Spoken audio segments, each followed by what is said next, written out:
Sige, ang una po naming katanungan ay, ano ang relihiyon o paniniwala ang iyong kinabibilangan? Ang pangalan ng aming church ay Apostolic Jesus Name Church. Kami ay naniniwala lamang na mayroong isang Diyos. Ano ang pangunahing paniniwala ng iyong relihiyon? Ang pinakang pangunahing paniniwala ng aming religion o ng aming pananampalataya na iisa lamang yung Diyos. Ang Diyos na Espiritu, ang Diyos Ama ay nagkatawang tao sa pamamagitan ng ating Panginoon Jesus. At siya ay namatay sa cross para iligtas ang sanlibutan. Sino ang tagapagtatag o pinakamalagang tao sa iyong relihiyon?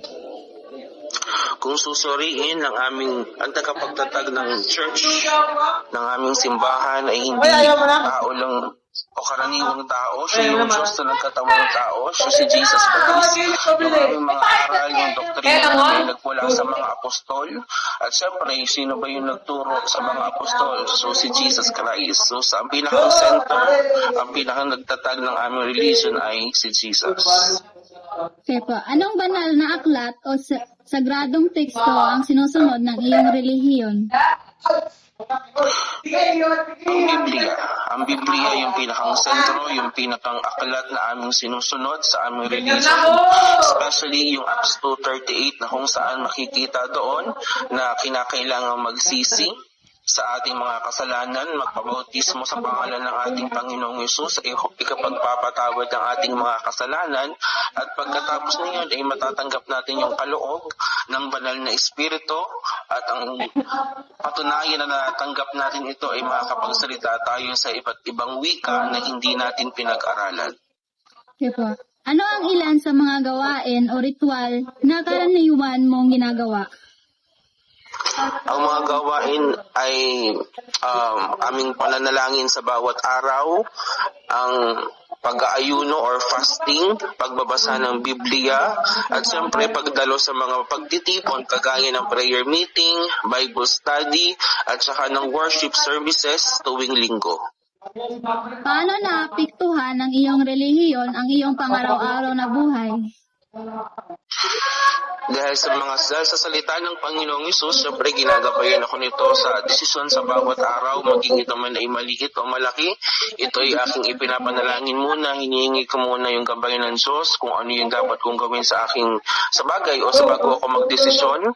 At siyempre ako ay binibigyan nito ng mapagpakumbabang puso, pinapaalalahanan ako nito na mamuhay ng may kabanalan at ng ayon sa kanyang mga salita, hindi lamang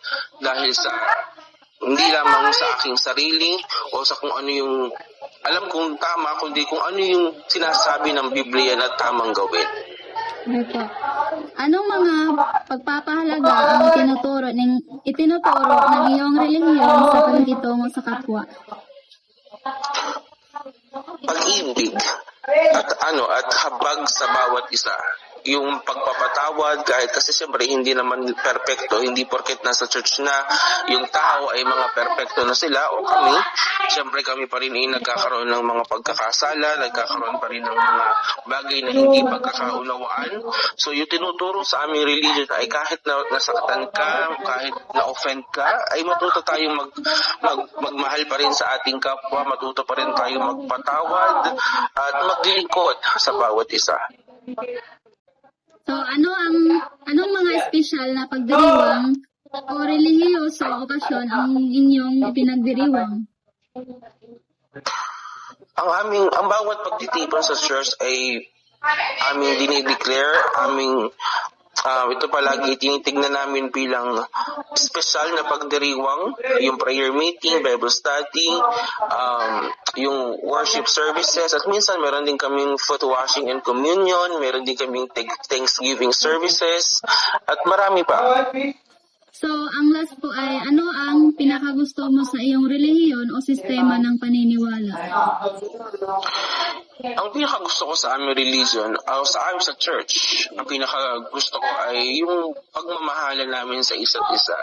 Ako ay 11 years nang converted dito sa aming church at dito nakatanggap ako ng pagmamahal, ng acceptance sa bawat kapatiran, yung malinaw na doktrina, yung malinaw na mensahe na kung ano yung dapat mong gawin, kung ano yung dapat mong panampalatayanan, kung ano yung dapat mong stand sa pananampalataya.